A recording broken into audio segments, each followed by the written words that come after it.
multidões, Pai de nações. Então, quando nós chegamos para Jesus, às vezes a gente chega taxado de alguns nomes: aquele que não consegue, aquele que não é feliz, aquele que é frustrado, aquele que não alcançou resultados na sua vida, aquele que desiste fácil. Só que conforme você vai caminhando com Deus, Deus olha para você e diz assim: eu vou mudar teu nome, eu vou mudar teu nome. E aí Deus muda a nossa história, amém? Olha o que diz Gênesis 22. Depois dessas coisas, pôs Deus Abraão à prova e lhe disse: Abraão. E lhe respondeu: eis-me aqui. Acrescentou Deus: toma teu filho, teu único filho Isaque, a quem amas, e vai-te à terra de Moriá. Oferece-o ali em holocausto, sobre um dos montes que eu te mostrarei. Levantou-se, pois, Abraão de madrugada, e tendo preparado o seu jumento, tomou consigo 2 dos seus servos, e a Isaque, seu filho, rachou lenha para o holocausto, e foi para o lugar que Deus lhe havia indicado. Ao terceiro dia, erguendo Abraão os olhos, viu o lugar de longe. Então disse a seus servos: esperai aqui com o jumento, eu e o rapaz iremos até lá, e havendo adorado, voltaremos para junto de vós. Tomou Abraão a lenha do holocausto e colocou sobre Isaque seu filho. Ele, porém, levava nas mãos o fogo e o cutelo. Assim caminhavam ambos juntos. Quando Isaque disse a Abraão, seu pai: meu pai, respondeu Abraão: eis-me aqui, meu filho. Perguntou-lhe Isaque: eis o fogo e a lenha, mas onde está o cordeiro para o holocausto? Respondeu Abraão: Deus proverá para si, meu filho, o cordeiro para o holocausto. E seguiam ambos juntos. Chegaram ao lugar que Deus lhe havia designado. Ali edificou Abraão um altar. Sobre ele dispôs a lenha, amarrou Isaque seu filho e o deitou no altar em cima da lenha. E estendendo a mão, tomou o cutelo para imolar o seu filho.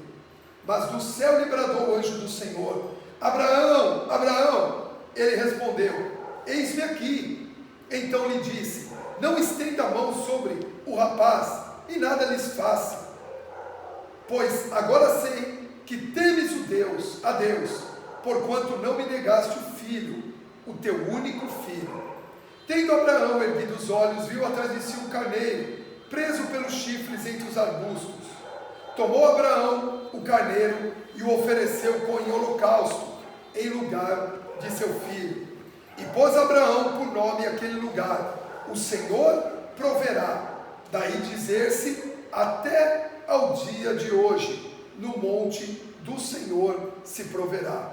Então do céu bradou pela segunda vez o anjo do Senhor a Abraão e disse: jurei por mim mesmo, diz o Senhor, porquanto fizeste isso e não me negaste o teu único filho, que deveras te abençoarei e certamente multiplicarei a tua descendência como as estrelas do céu e como a areia da praia do mar. A tua descendência possuirá a cidade dos teus inimigos. Nela serão benditas todas as nações da terra, porquanto obedeceste a minha voz. Diga glória a Deus pela palavra. Queridos, esse texto diz assim: Deus prova a Abraão. A gente precisa entender que existem 3 situações que você pode passar na sua vida em relação a desafios. Você pode passar por uma prova, você pode passar por uma tentação e você pode passar por uma tribulação. A prova, ela vem de Deus. A tentação, ela vem do diabo. E a tribulação, ela vem de você. Uma pessoa que passa por uma tribulação financeira, não é o diabo que gera essa tribulação, é a própria pessoa. Ou não foi fiel, ou não administrou seus bens, ou gastou mais do que ganha, e aí vira uma tribulação, só que ela põe a culpa no diabo. Toda tribulação, a culpa é sempre do diabo. O diabo não tem poder de gerar a tribulação, ele tem o poder de gerar a tentação. Então, voltando lá no que a Rosângela ministrou, você é tentado a não dar o dízimo pelo diabo. É Ele que não quer que você dizime, porque Ele não quer ver a tua prosperidade. Ele não quer ver o nome de Deus sendo glorificado através da tua prosperidade. Então Ele te tenta não dar. E aí quando você não dá, gera uma tribulação. Então tribulação, né, é o próprio ser humano que se envolve em tribulações. Então Deus a ninguém tenta, Tiago capítulo 1. E Deus por ninguém também Ele pode ser tentado. Ok? Então Deus a ninguém tenta, o diabo tenta. Mas Deus permite que passemos por provas. Lembra uma palavra de alguns cultos atrás, Mateus 4, que diz assim: e o Espírito do Senhor levou Jesus para o deserto para que ele fosse tentado pelo diabo. Então quem cria tentações é o diabo. Agora Deus não, Ele permite provas. Todas as vezes que você se sente provado em alguma situação, é Deus trabalhando a sua fé. Agora, segundo esse texto, por que Deus prova o coração de Abraão? Porque Abraão, por algum motivo, por alguma situação, começou a perder o foco do seu relacionamento com Deus. E Deus precisava resgatar Abraão de volta a esse foco. Então Deus gera uma situação em que o coração de Deus é provado, o que vem em primeiro lugar na vida de Abraão. E nós precisamos também refletir dentro de nós, o que é que hoje está em primeiro lugar nas nossas vidas? É a nossa família ou é Deus? É o nosso trabalho ou é Deus? É o nosso cônjuge ou é Deus? São os nossos filhos? Porque às vezes por causa dos filhos as pessoas não se relacionam com Deus. Às vezes por causa do trabalho, do excesso de trabalho, as pessoas deixam de se relacionar com Deus. E Abraão, conhecido como o pai da fé, começou a deixar de se relacionar com Deus por causa do seu filho. E aí Deus falou assim: então ok, é o seu filho, presta atenção nisso agora, é o seu filho que está te impedindo de se relacionar comigo, então eu tiro o seu filho da sua vida. Se for necessário que Deus tire algo da nossa vida para que a gente volte a se relacionar com Ele, Ele não vai ter problema em relação a isso. Nós vamos ter um problema. Deus não. E Ele diz: Abraão, pega o teu filho, a quem você ama, o teu único filho, me entrega agora. E a gente vê que Abraão, ele obedece. Como é que se vence uma prova? Talvez você hoje passe por uma prova na sua vida, uma prova no seu casamento, uma prova na sua vida profissional, uma prova na sua vida, nos seus relacionamentos. Como é que se vence uma prova? Primeiro, ouvindo a voz de Deus. Deus fala com Abraão, Abraão responde: eis-me aqui. Então, primeira coisa, Abraão ouviu a voz de Deus. Deus o chamou e ele foi sensível a isso. Assim como Jesus foi sensível que Deus queria que ele passasse aqueles dias no deserto. O Espírito chamou Jesus para ir para o deserto e Jesus foi. Então, a primeira coisa, ouvir a voz de Deus. Nós precisamos estar sensíveis àquilo que Deus está falando conosco. E eu pego o testemunho aqui da Ana Lúcia, porque Deus fala conosco. Deus começa a ministrar. Outro dia o Flávio falou assim: nossa, eu chego no culto e Deus começa a falar comigo, não foi, Flávio? E Deus começa a falar, às vezes eu até pesquiso o que Deus está me mostrando ali na hora, para não esquecer, eu anoto, para não esquecer, porque Deus começa, queridos, Deus fala conosco o tempo inteiro, fala através da palavra, fala através de uma situação, fala através de um problema. Às vezes um problema que estamos enfrentando é Deus que está falando conosco, e está nos mostrando algo. Então, a primeira coisa que nós precisamos, para poder vencer uma prova, é ouvir a voz de Deus, e saber que Ele está falando conosco, e que Ele fala conosco. Então, Abraão ouviu. Segundo, Abraão obedeceu. Deus pediu algo para ele que, no meu ponto de vista, chega a ser absurdo. Toma teu filho. Se nós temos um Deus que é um Deus de vida e não de morte, como é que Deus chega para aquele homem e diz assim: pega o teu filho, a quem você ama, e sacrifica esse seu filho para mim? É lógico que toda ação física no Antigo Testamento tem uma relação espiritual para o nosso tempo, o tempo da graça, o tempo da salvação em Cristo Jesus. Então, quando ele diz sacrifica isso, Deus estava dizendo assim: olha, aquilo que tem interferido entre eu e você no nosso relacionamento, você precisa abrir mão, você precisa entregar. Então esse sacrifício de Isaac nos revela uma entrega. O que é que eu preciso entregar para Deus que ainda pode estar interferindo no meu relacionamento com Ele, que ainda pode estar roubando o meu foco em relação a ter um relacionamento com Ele? Desce, eu não vou mais usar o versículo, pode descer, porque senão eu tenho que ficar, eu quero pregar para todos, eu tenho que ficar olhando aí para cima. Amém? Em breve nós vamos ter mezanino também, vou ter que olhar para cima, de qualquer jeito. Amém? Vem, Natan, senta aqui, para eu poder olhar focado para vocês. E eles não ficam aqui às vezes porque eles estão nos bastidores, tá? Trabalhando. Eles têm sido muito, muito fiéis mesmo ao chamado. Deus me chamou, eu arrastei a Rosângela e eles vieram por consequência, né? Então eles foram como Abraão, obedeceram ao chamado. E aí o que acontece? Primeiro, ouvir a voz de Deus. Segundo, obedecer. Obedecer no quê? Na renúncia. O que é que eu preciso entregar? O que é que pode me impedir? Qual é o meu, né? Você já ouviu ministrações sobre isso? Qual é o meu Isaac hoje? Uma vez o apóstolo Fábio ministrando numa igreja, e nós estávamos lá no congresso, ele deu essa palavra. Ele deu essa palavra.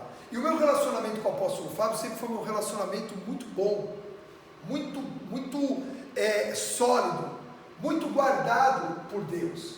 E eu tinha ouvido falar, numas outras igrejas, que um discípulo da igreja cresceu muito, foi muito usado, prosperou, frutificou, e por causa disso ele saiu da igreja e rompeu com o líder dele, e foi caminhar sozinho, como Ló fez com Abraão. Naquele dia, e eu estava crescendo, eu estava frutificando, eu estava ganhando vidas, eu estava prosperando, eu estava avançando. E aí naquele dia, Deus, o apóstolo Fábio ministrou e falou assim: qual é o teu Isaac? Eu não tinha algo que estava diretamente impedindo meu relacionamento com Deus, mas eu percebi algo que no futuro poderia ser. E aí eu fui diante de Deus e ele falou: entrega o teu Isaac agora. Não é o foco hoje dessa palavra, tá? Nós vamos ver outra coisa, mas só para você entender. E aí eu fui diante de Deus, ele falou: ó, todo mundo se ajoelha agora, entrega o seu Isaac. O que é que pode? E aí eu fui, ajoelhei e falei assim: Senhor, eu sei que a bênção do Senhor, ela vem do cabeça para o corpo. Então você está fora de uma igreja, você está sem um pastor, você está sem uma cobertura espiritual sobre a sua vida. Isso é perigoso, mas porque você deixa de receber a bênção e a vida que vem de uma liderança. Aí eu ajoelhei e falei: Senhor, eu sei dessa verdade espiritual, então agora eu entrego para o Senhor qualquer resultado que eu possa ter na minha vida ministerial que interfira no meu relacionamento com o meu líder. E eu entreguei qualquer resultado, eu sacrifiquei. Falei: se for para eu crescer, ter muitos discípulos e avançar e prosperar, e isso fizer com que eu rompa com o meu líder, me achando melhor do que ele, achando que eu já posso caminhar sozinho, achando que eu não preciso de mais ninguém, então eu renuncio e não quero ter mais resultado nenhum. Sabe o que isso aconteceu? Nunca deixei de ter resultado.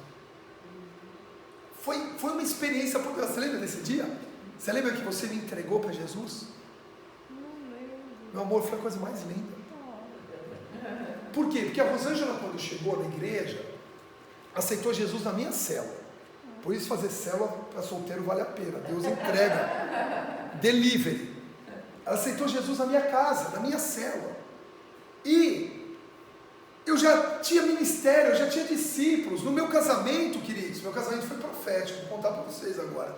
No nosso casamento entrou a noiva, porque você sabe que casamento bíblico, a noiva entra primeiro, depois entra o noivo, porque a noiva representa a igreja que espera o noivo que vai vir buscá-la. Ela se adorna, ela se enfeita, ela fica linda, santificada, para esperar o noivo. Na igreja romana, eles, por causa da mariolatria, o que eles fizeram? Eles inverteram o casamento, colocaram Maria como mais importante do que Jesus. Então a noiva quando o noivo nem entra, O noivo já fica lá, ele entra pela portinha.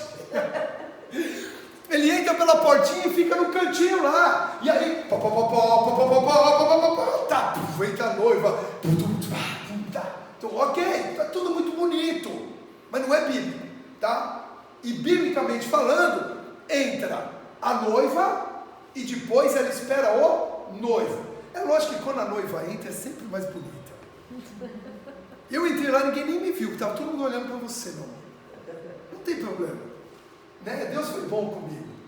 Quando eu apresentei a Rosângela para o apóstolo Fábio, Não foi para o apóstolo Fábio. Foi para o apóstolo René, né?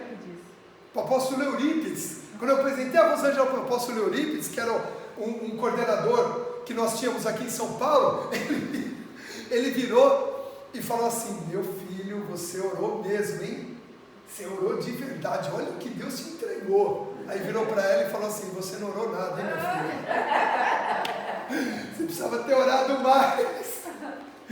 Então, e quando nós casamos, teve um ato profético, que foi o seguinte: a Rosângela entrou como noiva, aí entraram os meus 12, porque eu já tinha minha equipe de 12 formada, de 2 em 2, todos vestidos iguais, e depois entrei eu num ato profético que, através do modelo dos 12, nós traríamos de volta um noivo para buscar a noiva. O nosso casamento foi com muito ato profético. Então, voltando aqui, né, no propósito. Então, a prova que Deus nos dá, primeiro, é para que nós voltemos a ouvir a voz dele.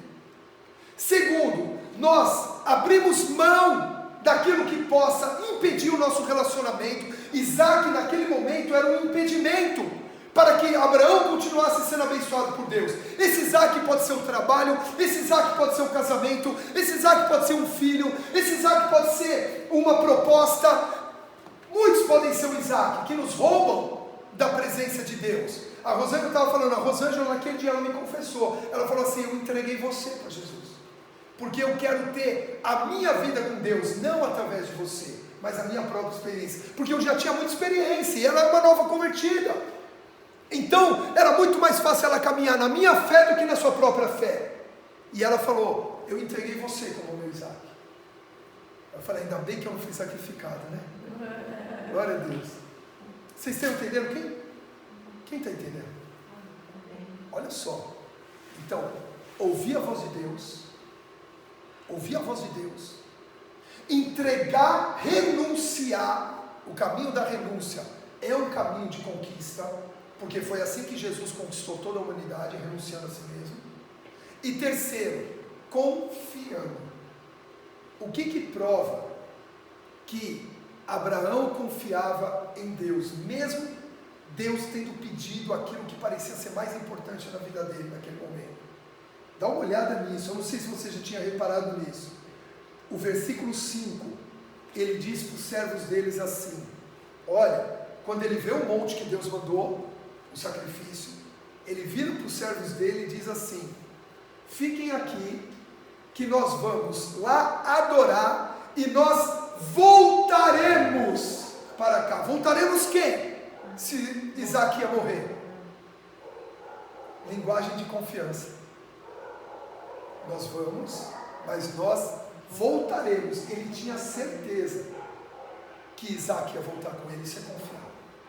Por isso, quando você entrar no seu dízimo, você tem que ter certeza do que a palavra que a Rosângela falou aqui agora. Por isso que quando você vem ao culto, você vai ter certeza que Deus vai falar com você. Por isso que quando você passa por uma prova, você vai ter certeza que você vai ser aprovado. Porque a prova que Deus nos dá é para que eu e você sejamos aprovados. O que diz Tiago 1,12? Bem-aventurado aquele que com perseverança passa por uma prova, porque depois de aprovado recebe o prêmio que Deus tem destinado a todos que o amam. O que Deus disse para Abraão? Eu vou te provar, porque eu quero saber se você me ama mesmo. Ok? Deus nos prova para saber se Ele vem em primeiro lugar nas nossas vidas. Agora, essa resposta de Abraão, essa declaração de Abraão: nós vamos voltar, eu vou obedecer, mas nós vamos voltar. Eu não sei o que passava, como que seria isso. E depois ele confirma isso falando para o próprio filho. quando ele diz, o filho não é bobo, né? O filho já tinha lá, uns falam que ele tinha 13, 14 anos, outros têm um delay aí de alguns anos, falam que ele tinha uns quase 20 anos já nisso. Bom, mas que com 13, 14 anos, um adolescente tem entendimento. Está a lenha aqui, está o fogo, porque Abraão teve que levar o fogo, não tinha como fazer fogo, não tinha fósforo na hora. Então ele levou o fogo, ele levou a lenha e ele levou o cutelo. O cutelo é uma faca, né, de imolar. Aí Isaac olha para o pai e fala assim, ok, está tudo muito bom, está tudo muito bonito. Tem o fogo, tem a lenha e tem o cutelo, mas aonde que está o sacrifício? Onde está o cordeiro? Pensa comigo, agora se coloca no lugar de Abraão. Abraão está com a cabeça fervilhando pelo que Deus pediu para ele. Ele está confiando em Deus. Aí o filho vira e fala assim, quem é que vai ser sacrificado? Porque essa foi a pergunta. Aonde está o sacrifício? Quem é que vai morrer? Como é que você responde nessa hora, queridos? Abraão certo responder, é você, meu filho. Mas talvez se ele respondesse isso, o menino, ó, imagina um menino de 13 a 15 anos correndo e um senhor de 99, 100 anos correndo atrás. Não ia pegar. E aí Abraão responde pela segunda vez o quanto ele confiava em Deus. Ele diz, meu filho, o Senhor proverá. Foi o primeiro momento que aparece o termo Yahvé Jireh, o Deus da provisão na Bíblia. O Senhor proverá. Ai Deus, da onde vai vir essa situação que eu preciso resolver? O Senhor proverá. Da onde vai vir o dinheiro? O Senhor proverá. Como que eu vou restaurar? O Senhor proverá. É isso que Deus está falando aqui. Ele é provedor. Ele é um Deus que é pai. Lembra da palavra do dia dos pais? O Deus que é pai, ele tem provisão, ele tem uma mesa na casa dele, ele tem um banquete para cada um de nós. Então o Senhor proverá. Na prova que nós passamos, o Senhor proverá. E foi isso que ele disse. Então ele fala, Abraão, entendendo que ele tinha um Deus que era bom, ele tinha um Deus que tinha restaurado a vida dele, ele sabia que aquilo não ia acabar em tragédia. Mas muitas vezes os nossos olhos estão voltados às tragédias dessa vida. Se você olhar a tragédia, você vai parar de confiar em Deus. Quem olhou a pandemia, parou de confiar em Deus. E ontem eu conversando com alguns pastores lá, eles estavam contando, não foi tanto a nossa realidade na igreja El Shaddai, mas eles estavam contando quantas pessoas não voltaram para os cultos depois que acabou a pandemia. Por quê? Porque ainda estão olhando a tragédia. Lógico que não vamos ser arbitrários, inconsequentes, está ali o álcool gel para quem chegou, está todo mundo de máscara aqui, entendeu? A gente deixa aberto bem no começo. A rua fechou agora só porque tinha um cachorro, endemoniado ali na rua. Eu vou ungir os cachorros dessa rua aqui, né? Tem latido a semana inteira? Não, eles são super bonzinhos. Mas vocês sabem por quê, né? É prova. É prova. Então o que acontece? Então você vai ser cuidadoso, mas você não pode deixar com que a tragédia, os olhos na tragédia sejam maiores do que a sua confiança em Deus. Você pode olhar para a tua vida hoje, ela pode ter uma imagem de tragédia, está dando tudo errado, está muito difícil, quando parece que vai, volta tudo para trás, quando parece que agora aparece uma notícia pior ainda, sabe quando você pode, mas se os teus olhos ficarem nisso, a tua derrota está estabelecida. E nós não podemos ter os olhos na tragédia. Se Abraão criasse a imagem de Isaac morrendo, ele não cumpriria o propósito e não viveria o milagre. Quando a gente guarda a imagem ruim, por quê? Porque a nossa mente, ela trabalha por imagens. Aquilo que a gente vê, aquilo que a gente contempla. Por isso que você precisa ser uma pessoa que sonha. E é por isso que eu estou diante de sonhadores aqui nessa manhã, em nome de Jesus. Vou falar de novo, você estava distraído. Eu estou diante de sonhadores aqui nessa manhã, em nome de Jesus. Se você sonha, se você projeta, o que Deus faz conosco? Deus nos dá a visão para sonhar. O que ele fez com Abraão? Abraão olha para o céu. Agora tem um detalhe nessa palavra que eu acho que vocês nunca repararam. Deus manda Abraão contar as estrelas de dia. Não é de noite. Ui. Nunca parei mesmo. Pois é. E aí ele passa o dia preparando o holocausto e no final do dia vem as aves de rapina querer comer a sua comida. Sabe por quê? De dia? Porque ainda que as estrelas não brilhem durante o dia por causa do sol, elas continuam lá. O desafio de Abraão em fé foi maior do que a gente imagina. Eu fiz a conta das horas. Essa você não sabia, né? Não. Te peguei, meu amor, também, tá vendo? Mesmo casada comigo, eu não te conto tudo. Brincadeira. É que eu estou estudando por causa de um livro que eu estou escrevendo sobre tendas, que fala sobre cobertura espiritual. Então, o que acontece? Deus deu uma imagem para Abraão. Quando Abraão adquiriu aquela imagem pela fé, porque ele não viu as estrelas, Deus fez ele projetar, ele se tornou o pai da fé. Aí sabe o que aconteceu com os 12 espias que Josué mandou para a terra prometida? Eles foram espiar, eles foram ter a visão. Eles viram a promessa de Deus, sim ou não? Viram. Eles relataram, olha só, tem o fruto que Deus falou, tem o leite que Deus falou, tem o mel que Deus falou, a terra é maravilhosa. Só que houve uma outra imagem que interferiu. E eles disseram, mas também tem tragédia. Tem gigantes, tem muralhas, tem cidades fortificadas. E sabe qual é a imagem que ficou para eles? Nós nos vimos como gafanhotos diante deles, por causa dos gigantes. Queridos, assim como Deus nos dá a imagem para sonhar, o diabo nos dá a imagem da tragédia. Qual é a imagem que nós vamos guardar? Quando eles voltam, 10 daqueles espias têm a imagem da tragédia. E por causa disso eles não alcançam a promessa. Mas 2 guardam a imagem do sonho de Deus, da promessa. E a pergunta hoje para nós é: qual imagem você está na tua mente em relação à sua vida? A promessa ou a tragédia? As duas imagens vão aparecer sempre. Mas somos nós que decidimos o que é que nós guardamos no nosso coração. Se Abraão ficasse com a imagem do filho dele morto, ele não chegaria no propósito e não receberia o que nós lemos aqui no versículo 17, a promessa da multiplicação, como as estrelas do céu e como as areias da praia do mar. É a primeira vez que Deus promete nos 2 âmbitos. O que quer dizer estrelas no céu e areia da praia do mar? Quer dizer que a conquista de Abraão seria tanto de filhos espirituais quanto de filhos biológicos. E essa promessa também está sobre a sua vida. Uma descendência que será poderosa na terra, tanto biológica quanto espiritual. Porque nós vamos fazer discípulos, nós vamos ensinar, nós vamos batizar. Gente, está lá, está novinha. Olha lá, está novinha. A lona, a água limpinha. Só que estou esperando jogar o povo lá dentro, segurar uma meia hora assim, até se arrepender. Tem gente que você tem que segurar uma meia hora embaixo d'água, né? E aí, já viu Jesus? Não, então volta. Mas nós vamos também, porque estamos debaixo dessa promessa. Mas o que Deus quer nos ensinar nessa manhã? Ele veio falando comigo na estrada. Ele falou: qual é a imagem que você tem guardado, Carlos Henrique? É a imagem da promessa ou é a imagem da tragédia?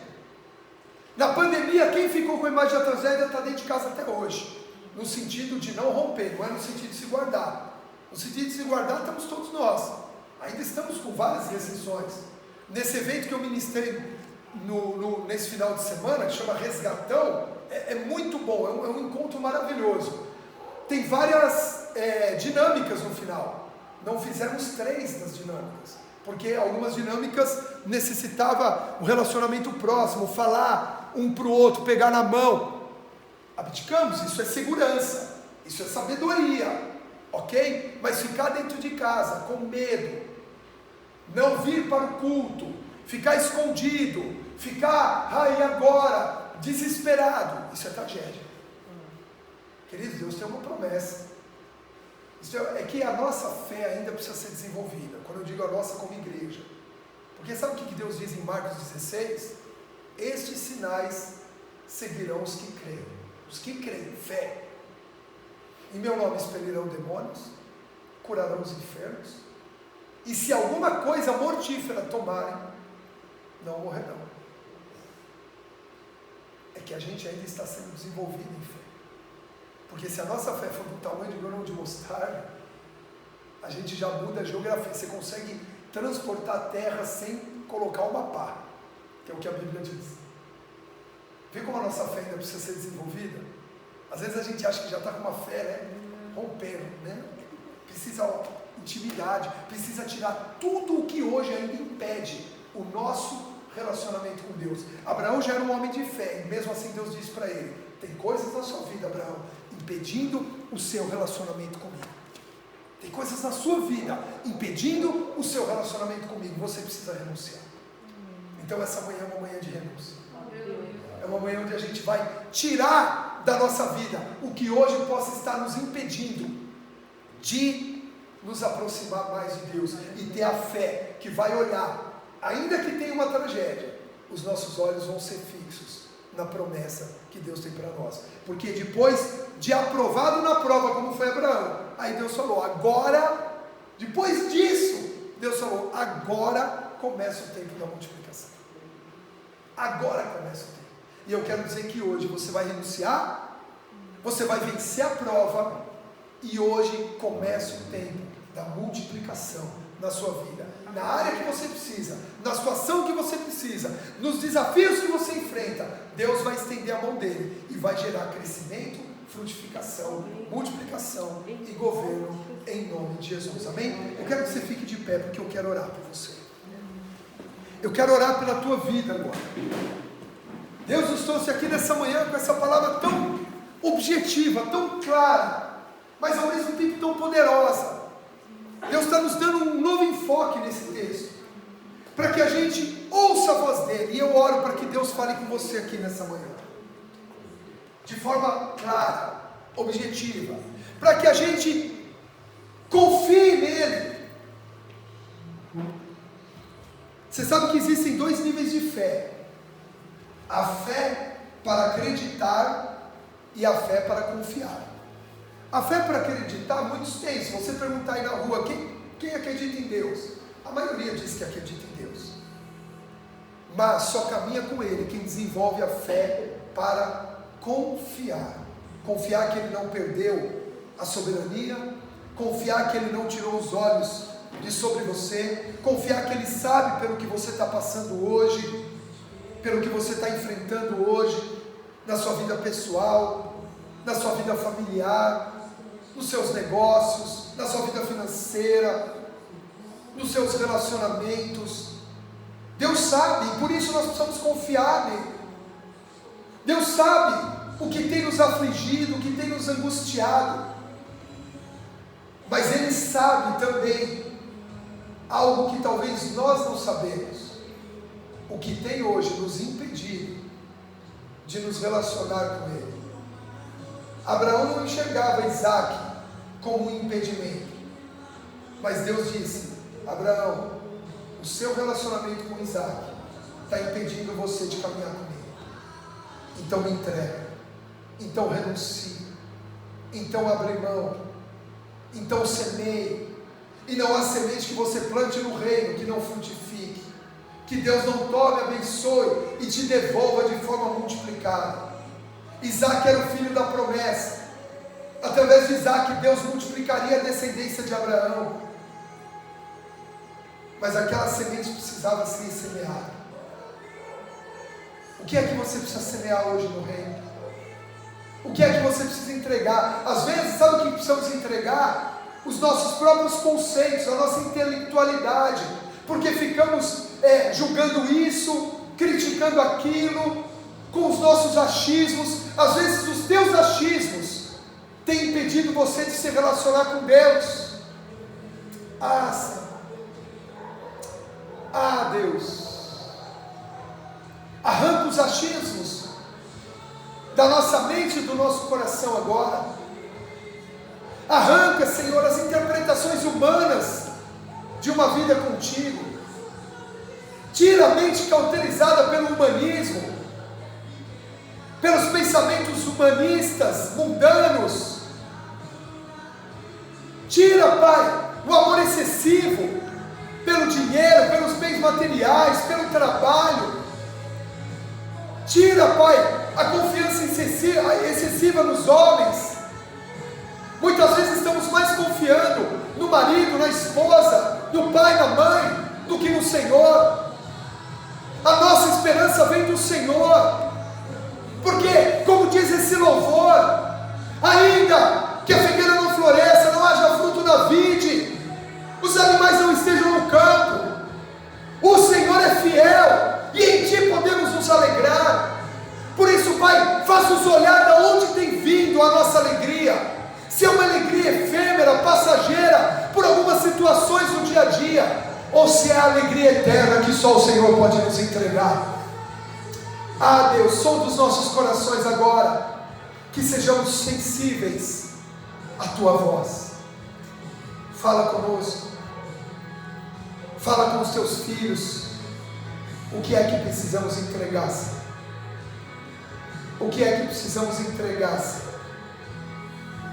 Fala conosco agora, em nome de Jesus. Entregamos a Ti o nosso coração, entregamos a Ti a nossa vida.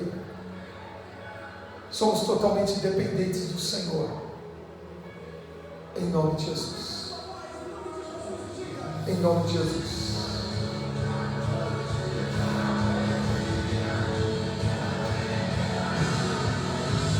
O que é que você precisa entregar? Entrega agora.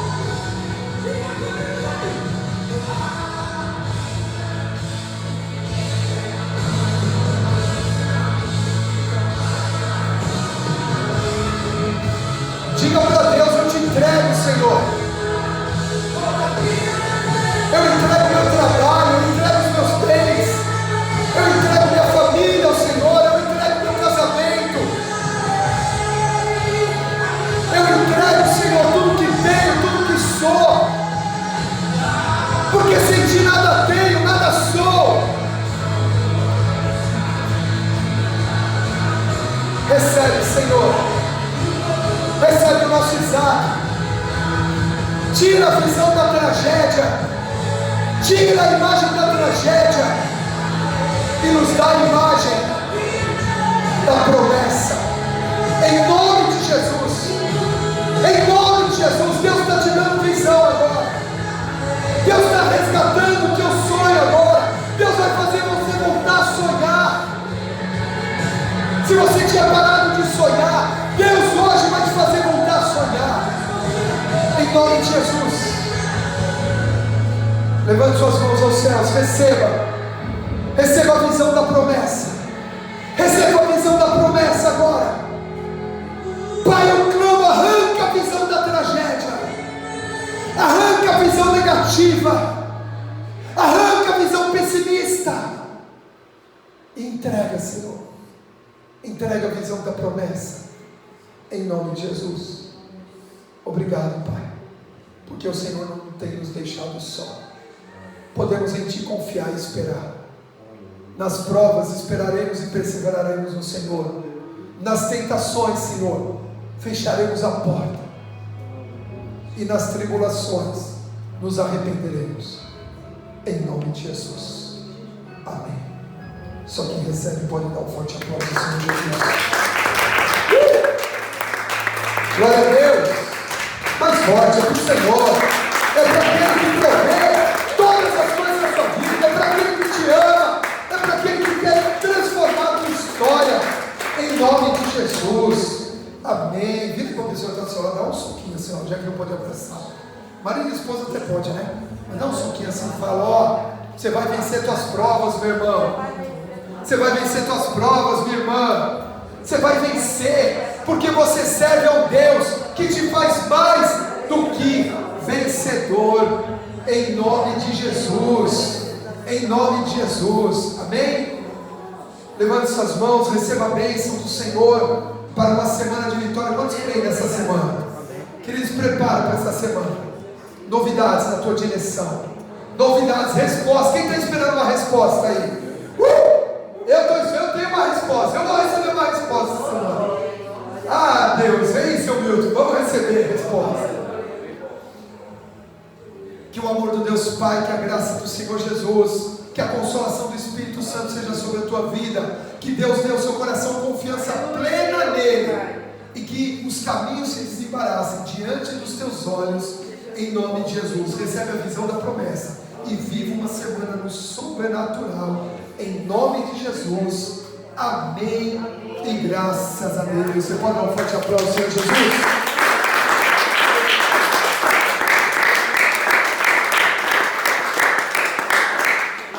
Queridos, deixa eu falar algo para você que Deus também colocou no meu coração de madrugada.